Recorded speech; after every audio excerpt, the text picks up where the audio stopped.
My name is Nick Jansen, and at 3 in the morning on a Tuesday, I discovered that my wife Elena thought I was too ordinary for her taste.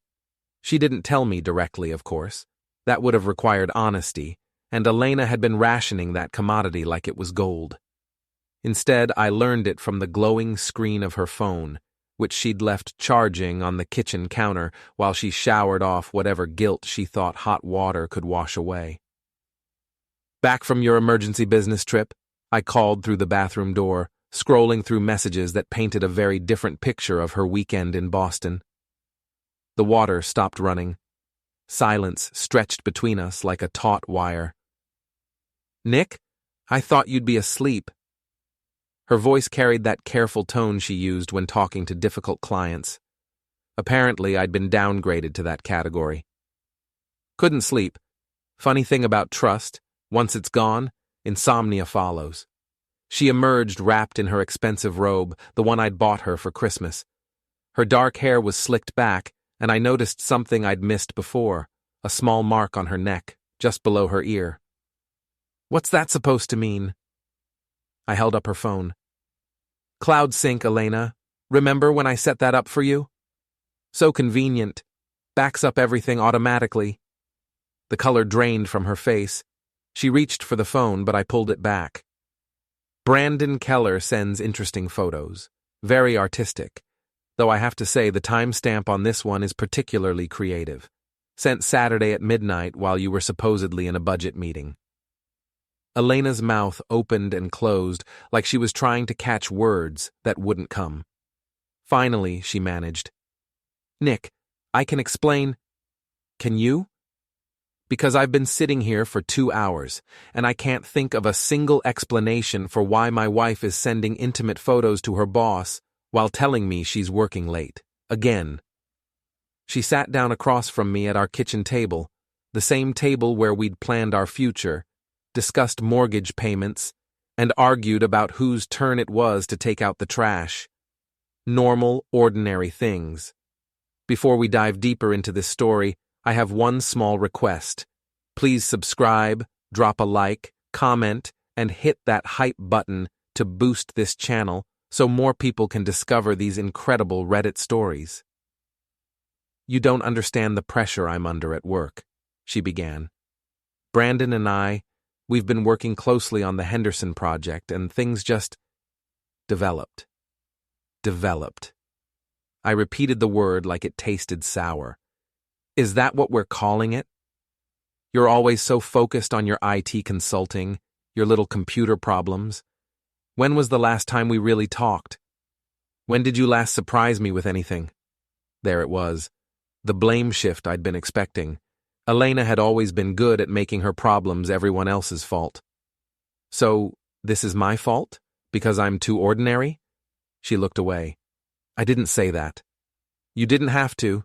It's right here in your messages. Nick is so predictable. Same routine every day.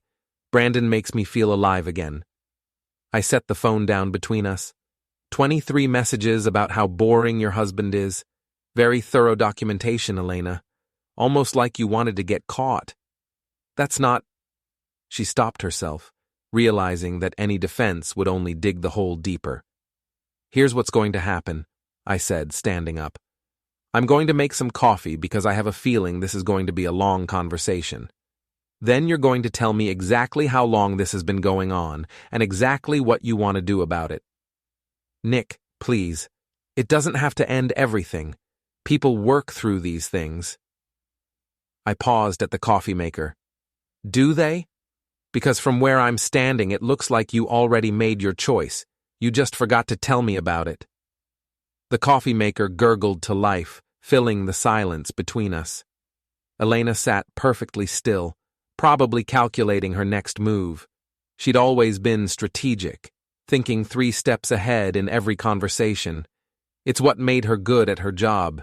It's also what was about to make this very interesting. "The Henderson project," I said, not turning around. "That's the one Brandon's been personally overseeing, right? The one that's supposed to make or break his promotion to regional director? How do you know about that?" "Because, unlike you, I actually listen when my spouse talks about work. Funny how that works. I poured 2 cups of coffee, though I doubted Elena would drink hers. Her stomach was probably too twisted with anxiety. Here's what I find fascinating, I continued, sitting back down. According to your messages, this thing with Brandon started 3 months ago, right around the time you stopped wearing your wedding ring to work. Elena's hand instinctively moved to cover her bare ring finger. I noticed that too. You said it was getting cleaned. 3 months is a long cleaning job, don't you think? Nick, you're scaring me. Am I? Because I'm just connecting dots. Very ordinary dots that an ordinary man might notice if he paid attention. I opened her laptop, which she'd also left conveniently unlocked. Let's see what else CloudSync has preserved for posterity. You can't just go through my private... Private? I laughed, and it sounded harsh even to my own ears. Elena, you gave up privacy when you started sharing intimate details about our marriage with your lover. Fair's fair. The laptop screen illuminated dozens of files I'd never seen before. Photos, videos, documents, all neatly organized in a folder labeled B. Very subtle, I muttered, clicking through the contents. Oh, this is interesting. Looks like you two have been documenting your relationship quite thoroughly. Elena lunged across the table, trying to close the laptop. I caught her wrist, not hard, just firm enough to stop her. Sit down, Elena. Something in my voice made her comply immediately. Maybe it was the complete absence of the accommodating tone she was used to hearing from me. We're going to go through this together, all of it. And then you're going to help me understand how my ordinary life became so complicated. I released her wrist and turned the laptop so we could both see the screen. Let's start with this video file. The timestamp says it was recorded in our bedroom, while I was at the Morrison client site. You remember? The weekend you said you were too sick to come to my company picnic? Elena started to cry. Not the pretty, delicate tears she used when she wanted sympathy. These were the messy, desperate tears of someone who realized their carefully constructed lies were collapsing. I never meant for it to go this far, she whispered. But it did go this far. And now we're here, at 3 a.m, looking at evidence of exactly how far it went. I closed the laptop and leaned back in my chair. The question is, what do we do about it? What do you mean? I mean, Elena, that you've created a situation. Situations have consequences. And consequences, well... I smiled, and it felt cold and unfamiliar on my face. That's where ordinary men like me get creative. Pete Morrison had been my friend since college, back when we both thought we'd change the world with code and ambition. 20 years later, he owned a small security consulting firm, and I fixed computers for small businesses. Neither of us had changed the world, but we'd learned a few things about how it really worked. So, she's been playing house with the boss, Pete said, nursing his beer at Murphy's Tavern. Classic power dynamic. How long? 3 months that I can prove, probably longer. Pete nodded thoughtfully. He had the kind of face that made people want to confess things, open, honest, with just enough skepticism to keep you sharp. It's why his security business thrived. What's your play? That's what I'm figuring out. Elena thinks I'm too ordinary to be a threat. Maybe it's time to show her how wrong she is.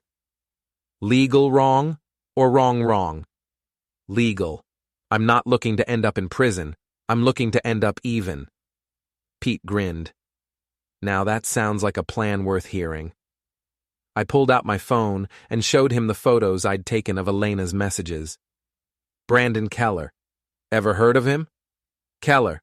Yeah, I know that name. Runs the Northeast Division for Hartwell Industries. Big fish in a medium pond. Married, 2 kids. Lives in one of those new developments near the country club. Married? Oh yeah. Wife's some kind of surgeon. Very respectable, very public couple. They're always in the society pages for charity events. The pieces started falling into place. So Brandon's playing the same game Elena is. Secret affair, secret phone calls, secret weekend trips. Looks that way. Question is, what are you going to do about it? I took a long drink of my beer, thinking. Elena's weakness has always been her image. She cares more about how things look than how they actually are. That's why she married me in the first place. Stable, reliable, good provider, the perfect husband on paper.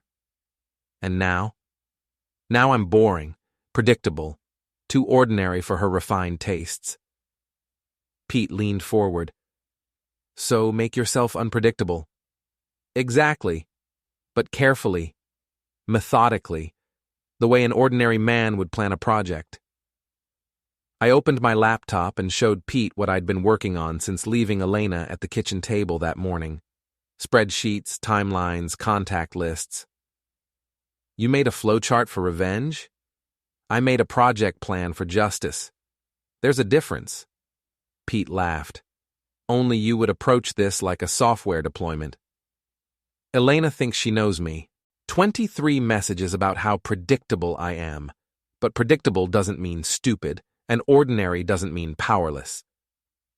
I showed him the first phase of my plan. Elena's car has been having electrical problems lately. Nothing dangerous, just inconvenient. Lights flickering, radio cutting out. Very mysterious. You've been sabotaging her car? I've been highlighting existing issues. There's a difference. Elena never learned to check fuses or change her own oil. She just assumes these things fix themselves. And the bank accounts? Joint accounts require both signatures for major changes. But there are a lot of small changes you can make that add up. Automatic transfers to savings, payment schedule adjustments, credit limit modifications. Pete whistled low. You're not just evening the score. You're restructuring her entire financial landscape. Elena's been spending money like she's single. New clothes, expensive lunches, weekend trips that I'm apparently paying for. Time to remind her that she's not. I showed him the next page. Phase 2 involves her social circle. Elena's friend Simone works in HR at Hartwell Industries. She's been covering for Elena's absences, providing alibis, generally enabling the whole situation. How do you know that? Because Simone called our house last weekend to check on Elena's food poisoning. The same weekend Elena was supposedly at a business conference. The same weekend I have video evidence of her with Brandon at a hotel in Burlington. Pete shook his head. They're not even trying to be careful. That's what happens when you think your husband is too ordinary to notice details. You get sloppy. I pulled up another document. Simone has her own secrets. She's been padding her expense reports, claiming personal meals as business dinners. Small amounts, but consistent. The kind of thing that looks really bad when someone bothers to add it up. You're going to turn them against each other. I'm going to let them turn against each other. All I have to do is provide the right information to the right people at the right time. Pete leaned back in his chair. This is either brilliant or completely insane. Why can't it be both? My phone buzzed with a text from Elena. Where are you? We need to talk. I showed Pete the message. She's been texting me all day. Apologies, explanations, promises to change. The standard script. You going to respond? Eventually. But first, I want to establish some new ground rules for our relationship. I typed back, at Murphy's with Pete. Home around 10. We can talk then. Her response came immediately. Pete knows. Nick, this is private between us. I showed Pete her reply. See? Still trying to control the narrative. Still assuming she gets to decide who knows what and when. What are you going to tell her? The truth. That I'm not the same man she married. That ordinary doesn't mean pushover. And that if she wants to play games, she better be prepared to lose. Pete raised his beer. To not being ordinary. To being underestimated, I corrected, clinking my bottle against his. As we sat there planning the next phase of my campaign, I felt something I hadn't experienced in months: excitement. For the first time since discovering Elena's betrayal, I wasn't reacting to her choices. I was making my own. And Elena was about to discover that ordinary men can be very dangerous when they stop trying to be extraordinary. Barb Henley had owned Murphy's Tavern for 15 years, and in that time, she'd become the unofficial information broker for our corner of the city. If you wanted to know who was hiring, who was getting divorced, or who was sleeping with whom, Barb was your source. She was also Elena's former college roommate, though they'd grown apart over the years. Different priorities, different values, different definitions of loyalty. Elena always thought she was better than the rest of us, Barb said, refilling my coffee cup. It was Tuesday morning, and Murphy's was nearly empty except for a few regulars reading newspapers and avoiding their responsibilities. She mention anything to you about her work situation lately? Barb's eyes sharpened. You mean her business trips with the boss? Honey, that's been the worst-kept secret in town for months. Months? Elena brought him in here back in February, introduced him as her colleague, but the way they were looking at each other? Please. I've been tending Bar long enough to recognize that particular chemistry. I felt a familiar twist in my stomach. February. 2 months before Elena claimed things had developed with Brandon. They been back since? Few times. Always during the day, always when they thought nobody would notice. Elena never was as smart as she thought she was. Barb leaned against the bar, studying my face. You doing okay, Nick? You look like a man with a plan, and that's either very good or very bad. Depends on your perspective. What do you need? I appreciated that she didn't pretend not to understand. Barb had been through her own divorce, her own betrayal. She understood the mathematics of revenge. Information. Elena's friend Simone comes in here sometimes, right? Usually complains about work, drinks too much, says things she shouldn't. Every Friday after work, regular as clockwork, sits right there at the end of the bar, orders wine, and proceeds to violate about 6 different confidentiality agreements. This Friday, I'd like to buy her drinks, anonymously, keep them coming as long as she keeps talking. Barb smiled. I can do that. What am I listening for? Anything about Elena's work situation, anything about Brandon, anything about HR policies regarding workplace relationships. You think they're stupid enough to violate company policy? I think they're arrogant enough to believe rules don't apply to them. There's a difference, but the outcome's the same. I slid a $100 bill across the bar. For Simone's tab and for your discretion. Nick. Barb's voice went serious. Elena's not worth destroying your life over. I'm not destroying my life. I'm reclaiming it. That afternoon, I drove to Elena's office building. Not to confront anyone or cause a scene, just to observe, to understand the environment where my wife had decided I was too ordinary to deserve her loyalty. Hartwell Industries occupied 3 floors of a gleaming downtown office complex. Through the lobby windows, I could see Elena at her desk, talking animatedly on the phone. She looked happy, engaged, alive, in a way I hadn't seen her at home in months. It stung, but it also clarified things. This wasn't about me being inadequate. This was about Elena wanting a different life and being too cowardly to ask for it honestly. My phone rang. Elena. Nick, I saw your truck in the parking lot. What are you doing here? I looked up at her office window. She was standing now, phone pressed to her ear, staring down at me. Just thinking, I said. About what? About how different you look when you're happy. Silence stretched between us. Finally, she said, Come upstairs, let's talk properly. I don't think that's a good idea. Nick, please, I know you're angry, but we can work through this. We can go to counseling, take a vacation, whatever you need. What I need is honesty. What I need is respect. What I need is a wife who doesn't think I'm too ordinary to deserve the truth. I never said, You wrote it, Elena, in detail, multiple times, to your lover. I could see her shoulders slump from 3 stories away. I'm going home, I said. When you're ready to have a real conversation, not another performance, not another manipulation, you know where to find me. I hung up and drove away, but not before noting the license plate of the silver BMW parked in the space marked B. Keller, Director.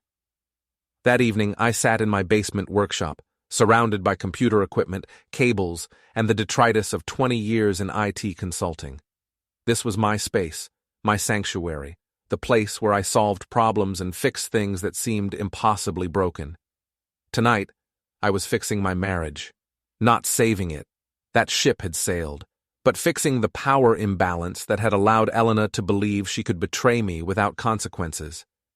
I'd spent the afternoon researching Brandon Keller, public records, social media, professional profiles, news articles. The man had a remarkably well-documented life, which made sense for someone in his position. Regional directors were public figures, at least within their industry. What was interesting was the gap between his public image and his private behavior. Brandon presented himself as a family man, a community leader, a mentor to young professionals. His company bio mentioned his marriage to Dr. Patricia Keller, his involvement with local charities, his commitment to ethical business practices. His private messages with my wife told a different story. I'd downloaded everything from Elena's phone before she'd thought to change her passwords. Months of conversations, photos, videos, calendar entries. A complete record of their relationship, documented with the kind of detail that would make a prosecutor weep with joy. Not that I was planning anything illegal, but information was power, and power was what I'd been lacking in this relationship. My phone buzzed with a text from Pete. Simone's at Murphy's. Barb says she's already 3 drinks in and talking about office politics. I grabbed my jacket and headed for the door. Time to gather some intelligence about Elena's workplace situation. When I arrived at Murphy's, Simone was exactly where Barb had said she'd be, holding court at the end of the bar with 2 other women I didn't recognize. Her voice was slightly too loud, her gestures slightly too expansive.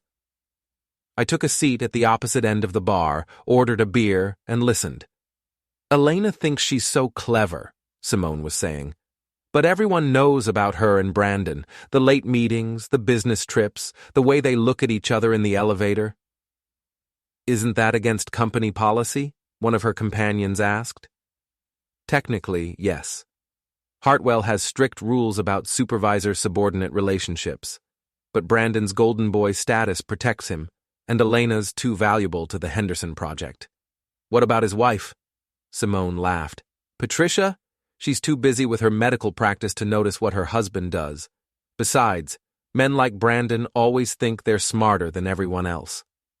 I caught Barb's eye and nodded toward Simone. Another round appeared in front of the 3 women. The thing is, Simone continued, Elena's husband has no idea. Poor guy thinks she's working late, traveling for business. He's so ordinary, so trusting. Elena says he never asks questions, never checks up on her. That's kind of sad, the second woman said. That's marriage, Simone replied. Most people stop paying attention after the first few years. I finished my beer and left cash on the bar. I'd heard enough for tonight. Outside, I called Pete. Simone just confirmed that Elena and Brandon are violating company policy. She also confirmed that everyone at Hartwell knows about it. That's useful information. It's ammunition. Tomorrow I start loading the gun. As I drove home, I thought about Elena's assessment of me. Ordinary, predictable, too trusting to ask questions. She was about to learn how wrong she was about all 3. Thursday morning, I woke up before dawn and went for a run through our neighborhood.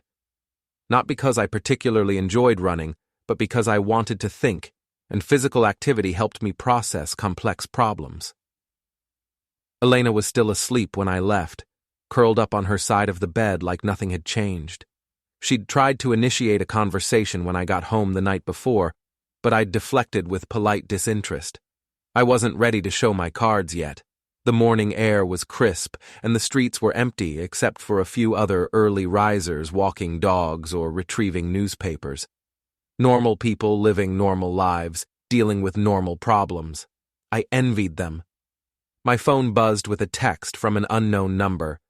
Mr. Jansen, this is Ava Chen from Hartwell Industries. I work with Elena. Could we meet for coffee? I have information you might find useful. Interesting. I'd never heard Elena mention anyone named Ava Chen. I texted back, "What kind of information?" "About Elena and Brandon, and about what's really happening at Hartwell." I stopped running and leaned against a streetlight, thinking, this could be a trap, someone Elena had enlisted to gauge my intentions. Or it could be legitimate, someone with their own agenda who saw an opportunity. "Murphy's Tavern, 8 a.m., I replied. "See you there." I finished my run and headed home to shower and change.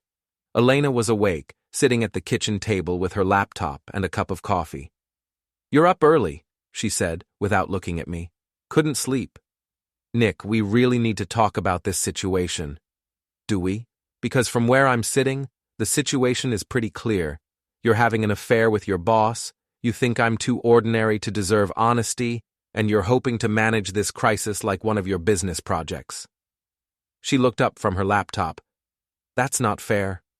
"Isn't it? You've been lying to me for months, Elena. Systematically, creatively, comprehensively. Now you want to talk about fairness? People make mistakes. People grow apart. That doesn't mean everything we built together is worthless." I poured myself coffee and sat across from her. "What did we build together, Elena? Really? Our home, our life, your career, my income, your social status, my stability. That's what we built. A transaction disguised as a marriage." She closed her laptop. "You're being cruel." "I'm being honest. Maybe for the first time in years." "So what happens now?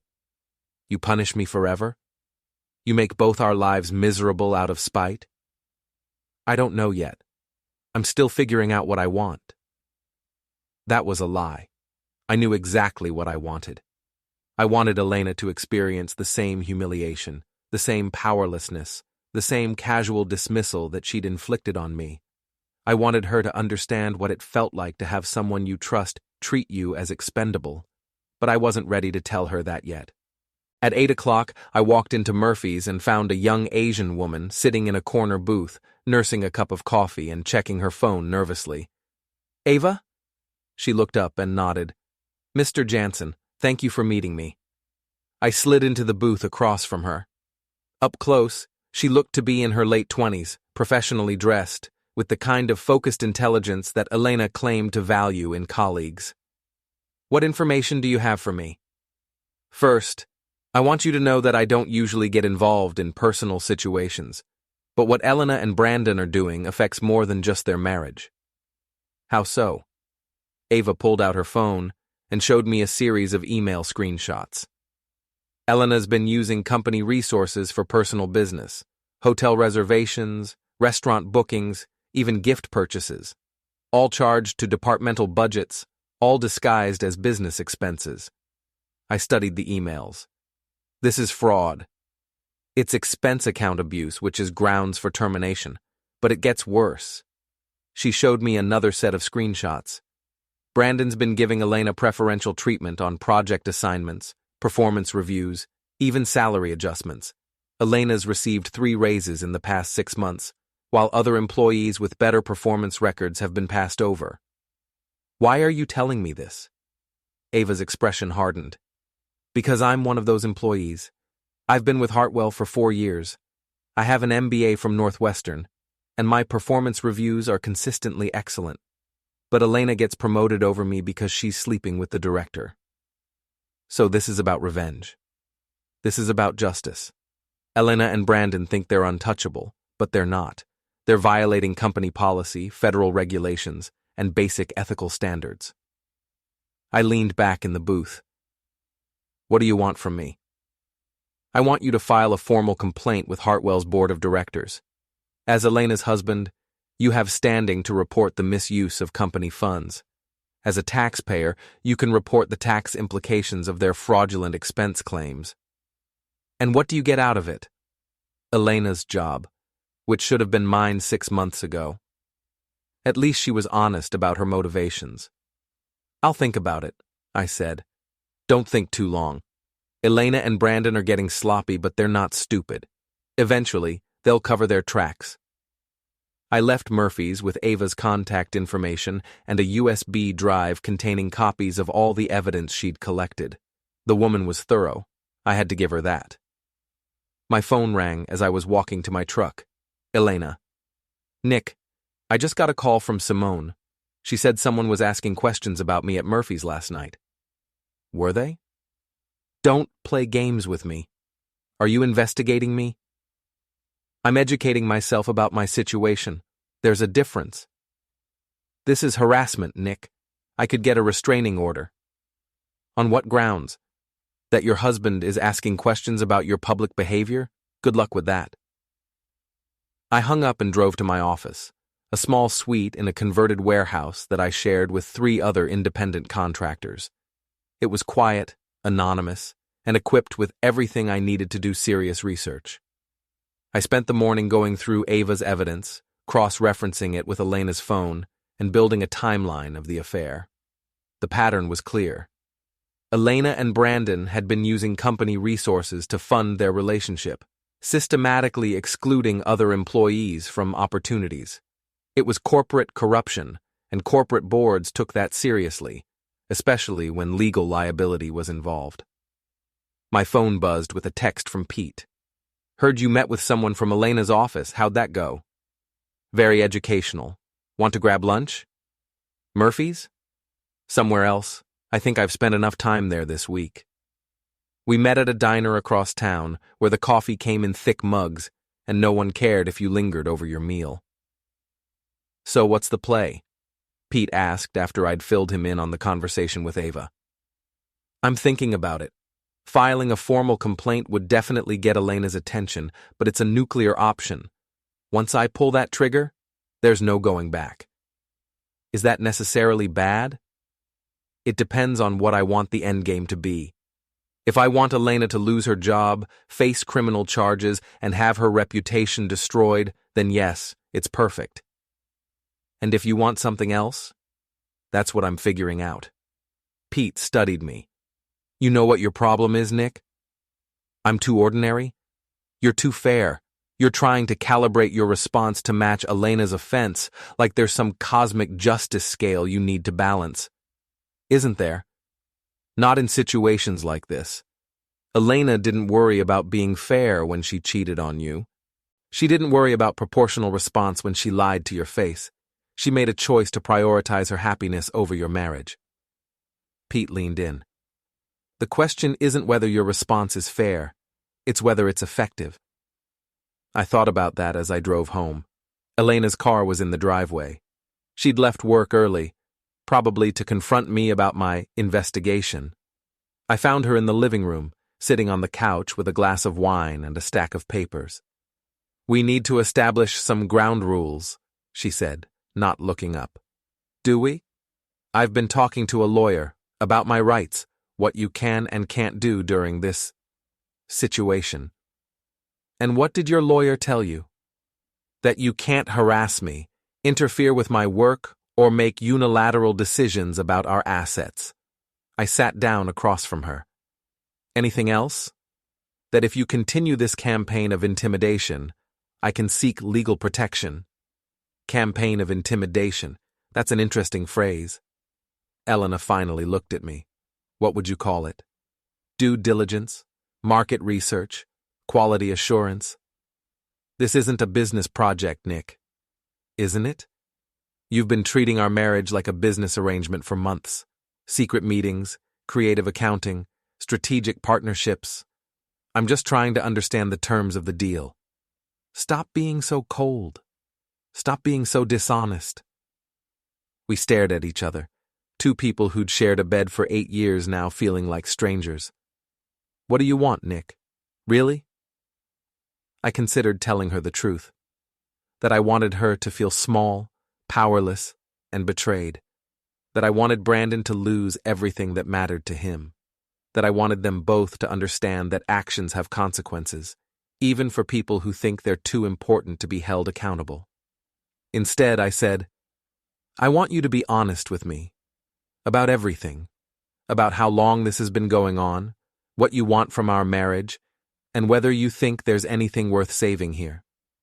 And if I am honest, Then we'll see what happens next. It wasn't the whole truth, but it wasn't entirely a lie either. I did want honesty from Elena, even if I wasn't planning to reciprocate. She took a long sip of wine. It started in January, not the physical part, but the emotional connection. Brandon and I were working late on the Henderson project, and we just connected. He understood my ambitions in a way you never did. And the physical part? March, after the company retreat in Vermont. 2 months earlier than she'd originally claimed. 2 months of additional lies. Do you love him?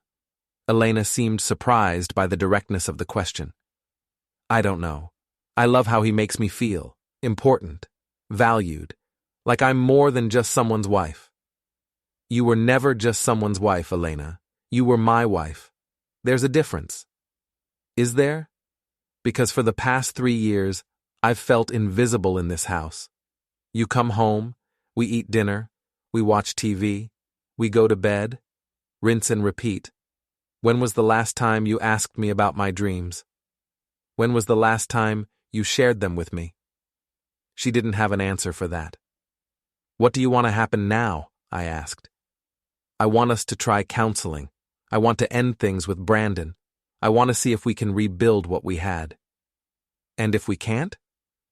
Then we end this marriage like adults, fairly, without destroying each other. I nodded as if I were considering her proposal. I'll think about it. That night, after Elena had gone to bed, I sat in my basement workshop and made a decision. Elena wanted to end things fairly, without destruction. She wanted to control the narrative, manage the outcome, minimize the consequences. She wanted to treat me like I was too ordinary to fight back effectively. Time to prove her wrong. Friday morning, I woke up with absolute clarity about what needed to happen next. Elena was still asleep beside me, her face peaceful in the early light filtering through our bedroom curtains. She looked younger when she slept, more like the woman I'd married 8 years ago. It didn't matter. That woman was gone, replaced by someone who saw me as an obstacle to be managed rather than a partner to be respected. I got dressed quietly and went downstairs to make coffee. While it brewed, I reviewed the materials I'd prepared the night before, printed emails, financial records, timeline documents, and a formal complaint letter addressed to Hartwell Industries' board of directors. Everything was organized, documented, and ready for deployment. My phone buzzed with a text from Ava. Board meeting is Monday at 9 a.m. If you're going to file the complaint, today is the deadline. Perfect timing. I heard Elena's footsteps on the stairs and quickly put the papers away. She appeared in the kitchen wearing her robe, hair tousled, looking vulnerable in a way that might have softened my resolve a week ago. Morning, she said, pouring herself coffee. Morning. I was thinking about what we discussed yesterday, about counseling, about trying to work things out. And? I called Dr. Martinez's office. She has an opening next Thursday if you're interested. Dr. Martinez was the therapist Elena had suggested during previous rough patches in our marriage, a kind, well-meaning woman who believed that all relationship problems could be solved through better communication. That's thoughtful of you, I said. So you'll consider it? I'll consider it. Elena smiled, the first genuine smile I'd seen from her in days. Good. I think it could really help us. I nodded and finished my coffee. I have some errands to run this morning. Client meetings this afternoon. Okay. I'll probably work late tonight. The Henderson project is in crisis mode. Of course it is. If she caught the sarcasm in my voice, she didn't show it. After Elena left for work, I drove to downtown and parked across the street from Hartwell Industries. I sat in my truck for 10 minutes, watching employees arrive for their day, thinking about the chain reaction I was about to set in motion. Then I walked into the building and took the elevator to the executive floor. I'd like to file a formal complaint with the board of directors, I told the receptionist, a middle-aged woman with kind eyes and a professional demeanor. What kind of complaint, sir? Ethics violation, misuse of company funds, conflict of interest. Her expression became more serious. I'll need to get Mr. Patterson. He handles board communications. 5 minutes later, I was sitting in a conference room with James Patterson, Hartwell's general counsel, explaining the situation in careful, measured terms.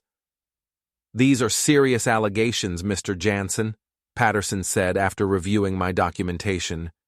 Yes, they are. You understand that filing this complaint will trigger a formal investigation? That could have significant consequences for everyone involved? I understand. Patterson studied my face. May I ask why you're pursuing this course of action? Many people in your situation would handle this privately. Many people in my situation probably trust their spouses more than I trusted mine. I made that mistake once. I won't make it again. He nodded slowly. I'll present this to the board on Monday. You should expect the investigation to begin immediately after that. How long do these things typically take? 2 to 3 weeks for the initial findings. Longer if we need to involve outside auditors or law enforcement. Law enforcement. The phrase hung in the air between us. Mr. Jansen, I have to ask, are you prepared for the possibility that this investigation could result in criminal charges? Are Elena and Brandon prepared for that possibility? I don't know, but you should be aware that once we begin this process, it's out of your hands. The board has a fiduciary responsibility to pursue any evidence of fraud or embezzlement, regardless of personal circumstances. I stood up and shook his hand. Then I guess Elena and Brandon should have thought about that before they decided to steal from their employer. I left Hartwell Industries feeling lighter than I had in weeks. The weight of indecision, of reactive thinking, of trying to be fair to someone who had shown me no fairness, all of it was gone. Now I just had to wait for the consequences to unfold. That afternoon I drove to my office and spent several hours working on legitimate client projects. It felt good to focus on problems I could actually solve, systems I could actually fix. Around 4 o'clock, Pete called. Heard you had a busy morning, he said. News travels fast. Barb heard it from someone who heard it from someone else. You know how this town works. And I wanted to make sure you're ready for what comes next. Elena's going to figure out what you did pretty quickly. I'm counting on it. She's not going to take this well. I'm counting on that, too. Pete was quiet for a moment.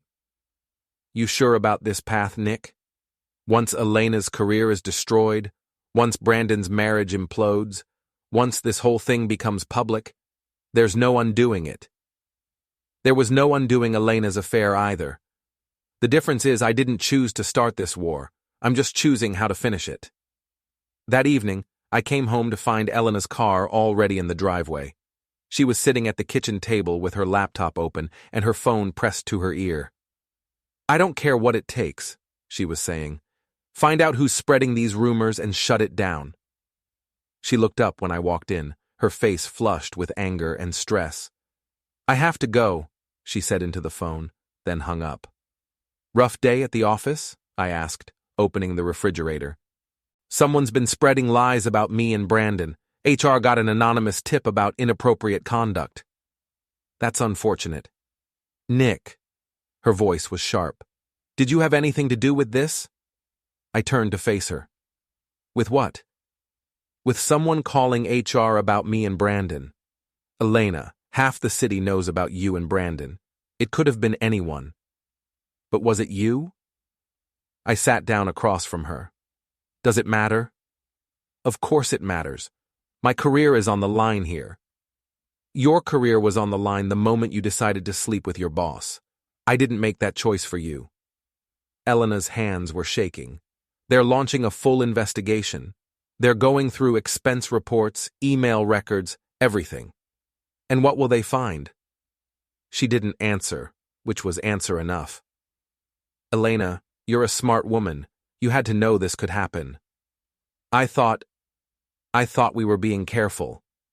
You thought you were smarter than everyone else. You thought the rules didn't apply to you. You thought your ordinary husband would never figure it out. Stop calling yourself ordinary. Why? It's what you think I am. Elena started crying, the same desperate tears I'd seen earlier in the week. Nick, please. If this investigation goes forward, I'll lose everything. My job, my reputation, maybe even my professional license. What do you want me to do about it? Call them back. Tell them it was a mistake, that you were angry and not thinking clearly. But I wasn't angry when I filed the complaint, Elena. I was thinking very clearly. She stared at me like she was seeing me for the first time. You really did this. You actually filed a complaint against me. I filed a complaint against someone who was defrauding their employer. The fact that it was my wife is just an unfortunate coincidence. You're destroying my life. No, Elena. I'm revealing the life you chose to build. There's a difference. My phone rang. Brandon Keller's name appeared on the screen. You should probably answer that, Elena said. I'm sure he has some things to say to you. I declined the call. Not interested in his perspective? Elena asked. Brandon made his choices. Now he gets to live with the consequences. The phone rang again. Brandon again. I declined it again. He's going to keep calling, Elena said. Then he's going to be disappointed. Elena closed her laptop and stood up. I'm going to stay at Simone's tonight. I need some space to think. That's probably wise. She paused at the kitchen doorway. Is this what you wanted, Nick? To hurt me this badly? I wanted honesty, Elena. I wanted respect. I wanted a wife who valued our marriage enough to end it properly if she wasn't happy. And instead?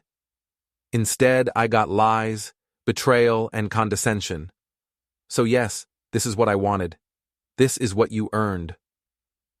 After Elena left, I sat in the quiet house, waiting for the phone to ring. It did, repeatedly. Brandon, Simone, and unknown numbers. I let them all go to voicemail. Later, I listened to the messages. Brandon's voice was tight with anger. You have no idea what you've done, Jansen. Call me back so we can discuss this like adults. Simone sounded frantic. Nick, please, Elena is falling apart. Don't let this go any further. The unknown numbers were reporters, wanting comments on the Hartwell Industries scandal. I deleted everything without responding. Saturday morning, I woke up alone for the first time in 8 years. It felt peaceful, like the air had been cleared. At 9:30, Elena entered with Brandon Keller. Mr. Jansen, Brandon said, extending his hand. I think we got off on the wrong foot. I didn't shake his hand. Did we? I wasn't aware we'd started. Brandon was shorter than I expected, with the kind of confidence that comes from never being told no. Look, I understand you're upset, but this investigation will hurt innocent people. Like who? Like my wife, my children, and Elena's colleagues. You should have thought about that before starting the affair. Elena stepped forward. Nick, Brandon's willing to end things. He'll transfer, we'll have no contact, and you and I can work on our marriage. In exchange for what? For you, withdrawing your complaint, Brandon said. Tell the board it was a misunderstanding. I shook my head. So, you want me to lie to protect you from your consequences? It's a solution that lets everyone move forward, Elena said. Everyone except me. Brandon grew impatient. What do you want, Jansen? Money? A public apology? I want you to understand that actions have consequences. I want Elena to understand that ordinary people can be dangerous when pushed too far. You're being unreasonable, Elena said. I'm being proportional. You spent months lying and stealing. Now you'll experience what it feels like when someone smarter fights back. Brandon stepped closer, his voice threatening. You have no idea who you're messing with. I know exactly who you are, Brandon, I said. I've done my research. Brandon went pale. Elena grabbed his arm. We should go. Yes, I said. You should. After they left, I felt calm for the first time in months. Elena and Brandon had made their choices. Now they'd face the consequences. And I would start a new chapter, free from them.